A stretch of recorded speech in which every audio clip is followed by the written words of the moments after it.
Nueva Biblioteca del Niño Mexicano.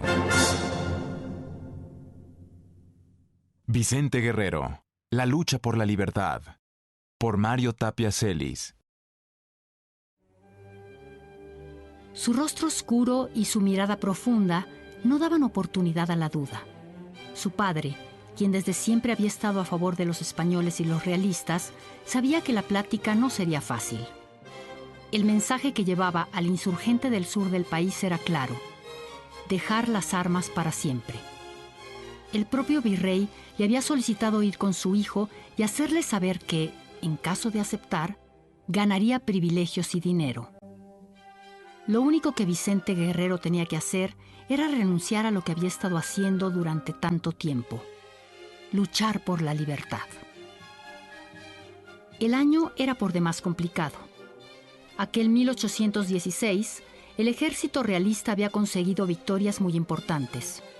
Prácticamente había aniquilado el movimiento insurgente, iniciado varios años atrás por Miguel Hidalgo y continuado por José María Morelos. Pero nada de ello desanimó al sureño.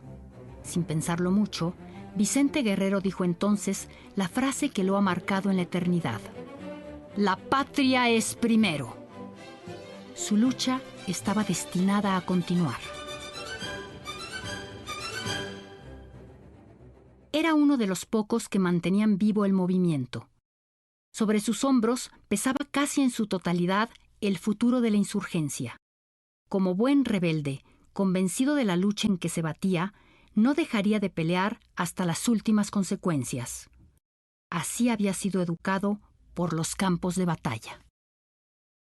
Vicente Ramón Guerrero Saldaña había nacido en una humilde familia del sur del país en los primeros días de agosto de 1783.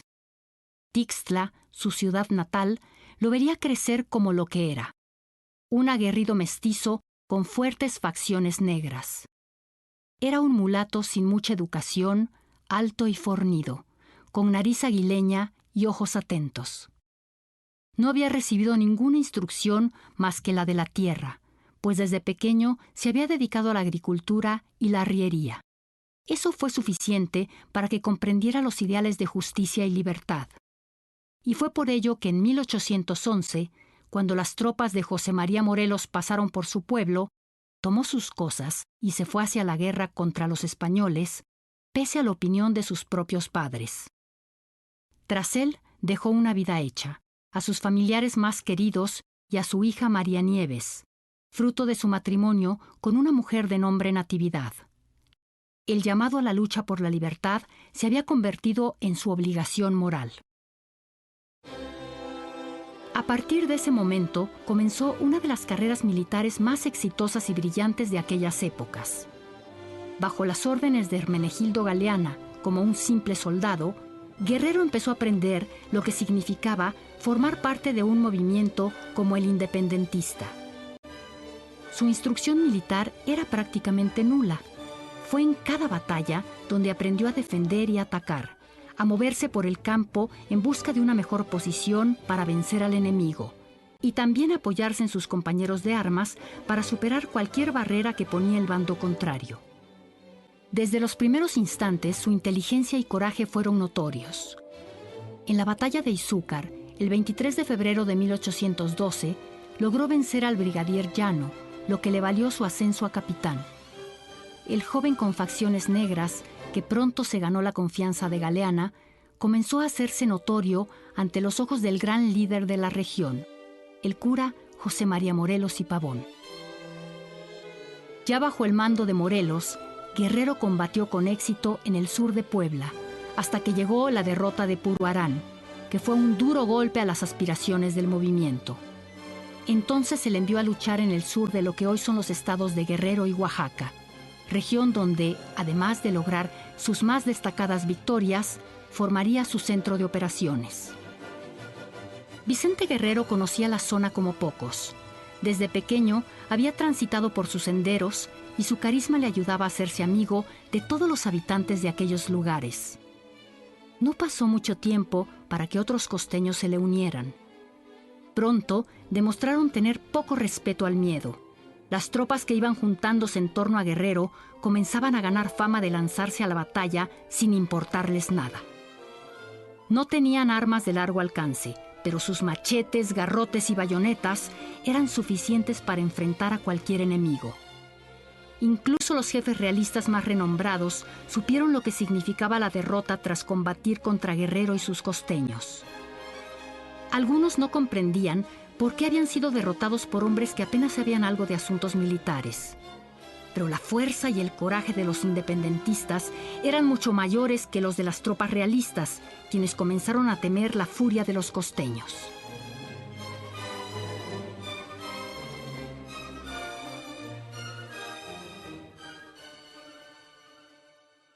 La lealtad de Guerrero estaba con Hermenegildo Galeana y José María Morelos. Sin embargo, pronto empezaron a surgir hombres que buscaban en la política lo que no podían conseguir en la guerra. Estos personajes intentaron dar cauce a la lucha por la independencia y fueron necesarios para el futuro del movimiento. Pero su falta de experiencia en los campos de batalla complicaron la situación. Guerrero se dio cuenta de ello muy pronto. Nuevos apellidos habían llegado a las filas independentistas en el sur. Guerrero intentó unirse a Ramón Sesma, a quien por instrucciones del propio Morelos debía dar apoyo para capturar poblaciones del sur del país. Sin embargo, la presencia de Guerrero fue para Sesma más una amenaza que un auxilio. De inmediato, decidió ponerlo bajo las órdenes de Juan Nepomuceno Rosáins, quien tampoco tenía grandes facultades para la guerra. Cuando Guerrero se puso en marcha para reunirse con su nuevo jefe, leyó unas cartas de Sesma a Rosáins, en que le decía a este no confiar en Guerrero y que bajo ninguna circunstancia le diera cargos importantes.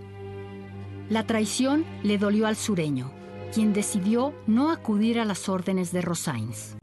En lugar de eso, se dirigió al Cerro de Papalotla, desde donde inició la organización de su propio batallón y a enfrentar por su cuenta a las tropas realistas.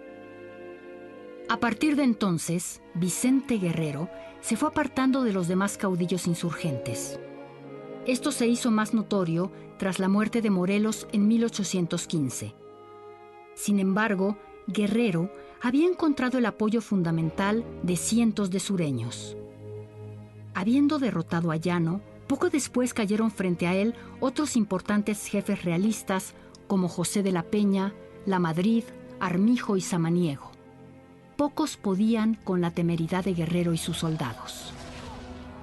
Y es que luchaba como si cada pelea fuera la última. En varias ocasiones, aún teniendo inferioridad numérica y utilizando como armas simples garrotes, conseguía vencer a los realistas. Hubo enfrentamientos en que sus huestes pelearon cuerpo a cuerpo hasta por 4 días consecutivos. El propio Guerrero, quien también se valía del uso del arma blanca, recibió disparos a quemarropa que no lograron arrebatarle la vida. Guerrero venció y fue derrotado en diversas ocasiones. Con el tiempo, su tierra sureña se convirtió en el foco de insurgencia más importante en todo el país. Y para 1819 habían pasado 8 años sin darle descanso al ejército realista. Sin embargo, el movimiento estaba fracturado. Fue por ello que el sureño intentó darle un proyecto político bajo el cual los distintos grupos que luchaban contra los realistas se pudieran unir en un solo movimiento como el iniciado por el cura Hidalgo. Buscó reordenar a sus tropas, que se habían acostumbrado a luchar sin otra táctica que la de la guerrilla, que consistía en atacar a los realistas con acciones rápidas y contundentes, aniquilando y desapareciendo. Para ello, Guerrero viajó con sus soldados hacia Michoacán, donde la insurgencia menguaba.